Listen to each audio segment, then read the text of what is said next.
నమస్కారం. నా పేరు Chokkapu Venkataramana. Musician, story teller, personality development trainer. కథలు చెప్పడం అనేది ఒక మంచి సంస్కృతి, మన సంప్రదాయం పూర్వం నుంచి వస్తున్నది. అయితే ఇప్పుడు కథలు చెప్పేవాళ్ళు ఎక్కడున్నారు? లేరు.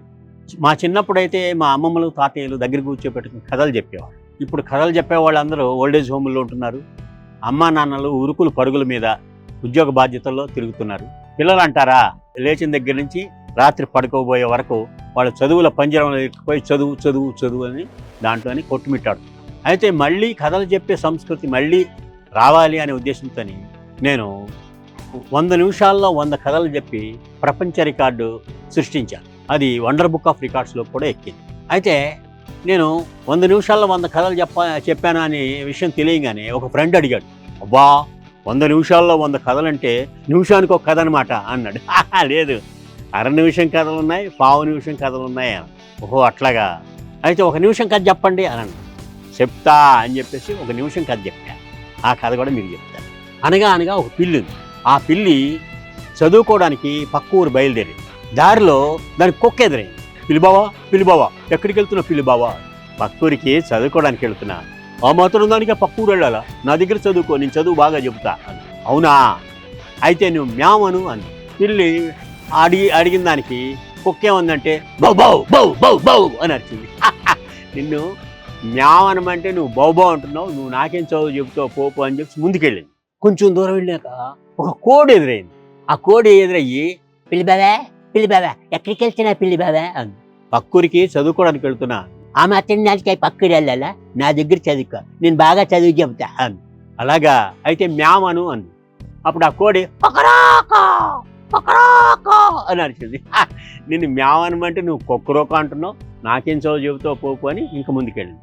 ఒక ఆవు ఎదురయ్యి పిల్లిబావా ఎక్కడికి వెళ్తున్నావు పిల్లిబావా అని. పక్కూరికి చదువుకోవడానికి వెళ్తున్నా.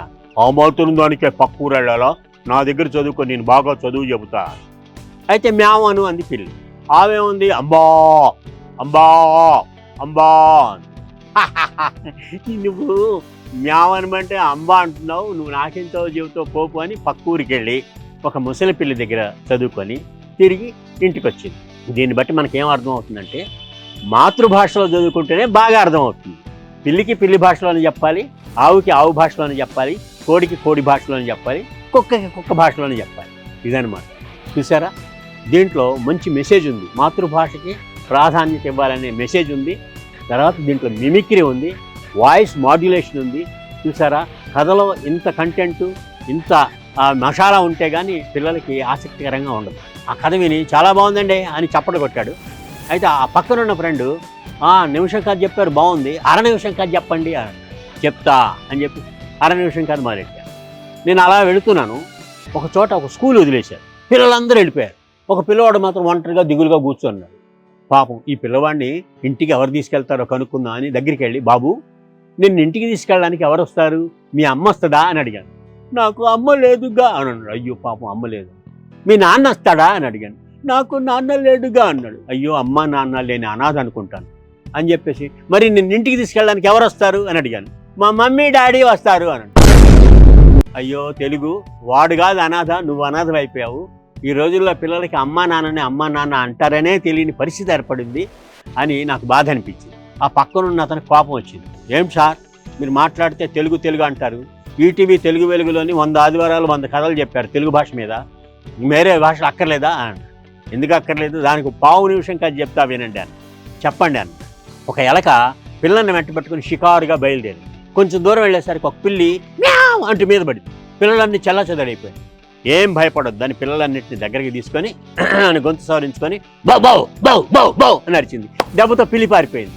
చూసారా, అవసరానికి సెకండ్ లాంగ్వేజ్ పనికి వస్తుందని పెద్దవాళ్ళు చెప్తుంటారు.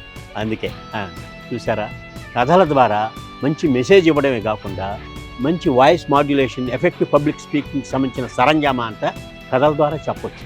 మీరు కూడా కథలు చెప్పండి, కథలు వినండి. కథల ద్వారా ఇతరులకి మీ మనసులోని భావాన్ని కమ్యూనికేట్ చేయండి. సరేనా?